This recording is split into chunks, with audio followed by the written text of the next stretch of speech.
It is now less than 10 weeks until the sparkling display of pomp and pageantry that will celebrate the start of King Charles' reign.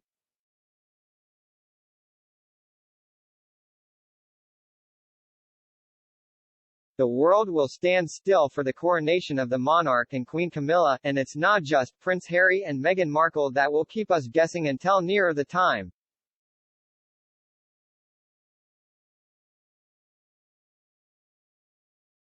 We of course don't yet know if the Duke and Duchess will attend on May 6. It's not the only thing that will come as a surprise to millions on the day, with parts of the celebration being kept hush-hush.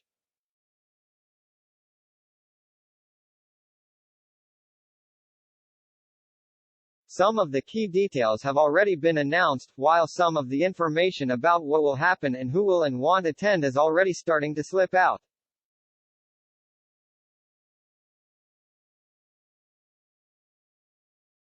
We haven't got long to wait until the king is crowned. Here's what we know so far about the secret plans for the bumper bank holiday weekend.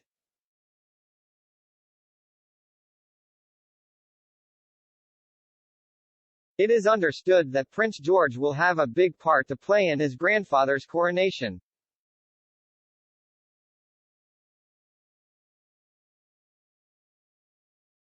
But the 9-year-old isn't the only royal youngster set to take center stage. Camilla's rarely seen 5 grandchildren are reportedly set to star alongside Prince William's eldest.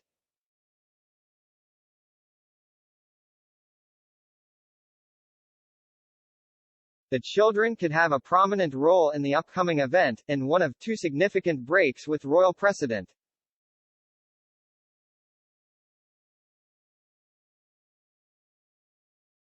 In what's been called a bold move, the king and queen consort have moved to include her grandchildren, who have long been kept from the limelight.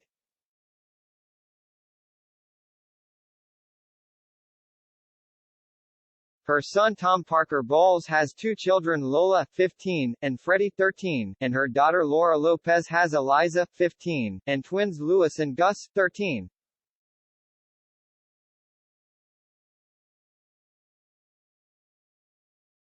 Gold State Coach changed. The King and Queen consort will now not use the Gold State Coach to travel from Buckingham Palace to Westminster Abbey for the coronation, it appears.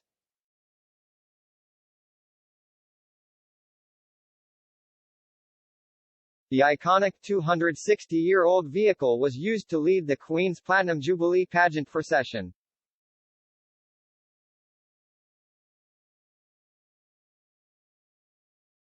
It evoked the image of a young queen waving from in its windows on her coronation day using archive footage.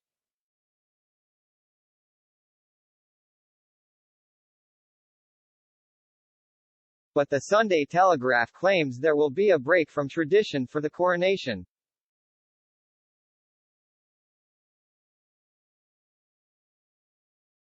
The royal couple will instead only use the coach on the return journey as they greet crowds on London's streets.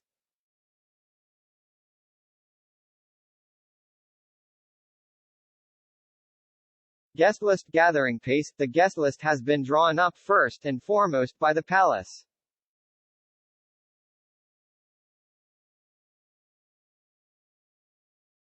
But they have done it in close consultation with Downing Street and the Foreign Office, with scores of foreign royals, leaders and dignitaries all expected to attend.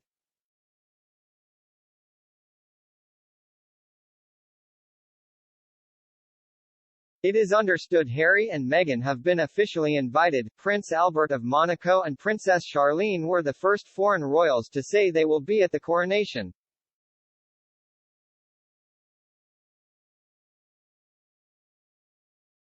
More than 8,000 guests attended Queen Elizabeth II's coronation in 1953, but it is understood little over 2,000 people will be there in May.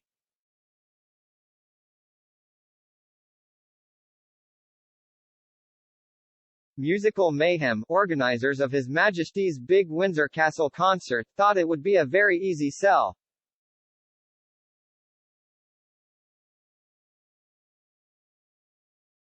But the people in charge of bookings have reportedly been met by a number of rejections, and artists don't seem to be jumping at the chance to be a part of history.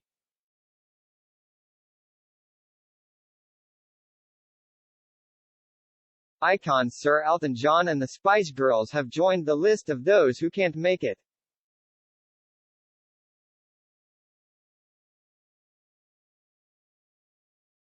Brits Harry Styles, Ed Sheeran, Adele and Robbie Williams are all said to have said no due to their jam-packed schedules.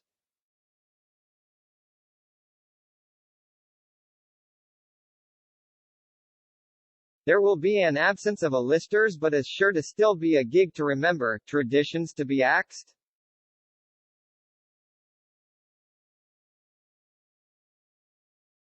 One small but important detail which may be scrapped from the procession due to the current economic climate is the traditional presentation of gold to the monarch.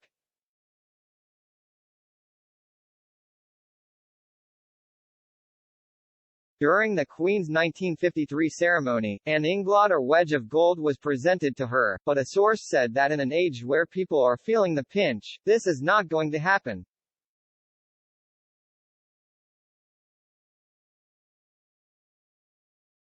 Ancient traditions such as the Court of Claims, which decided who had the right to perform certain roles, are also expected to be axed.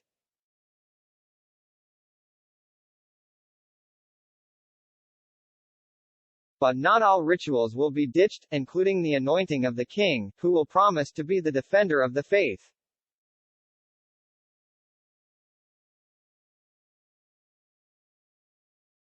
Time frame debate. Some royalists were expecting a lengthy ceremony, a lot like 27 million people watched nearly 70 years ago.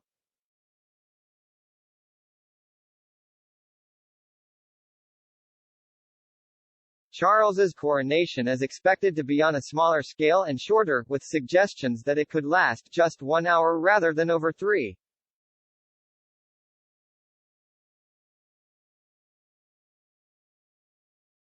This is expected to make the service more acceptable for TV audiences. Queen Elizabeth II's 3-hour coronation was the first to be televised.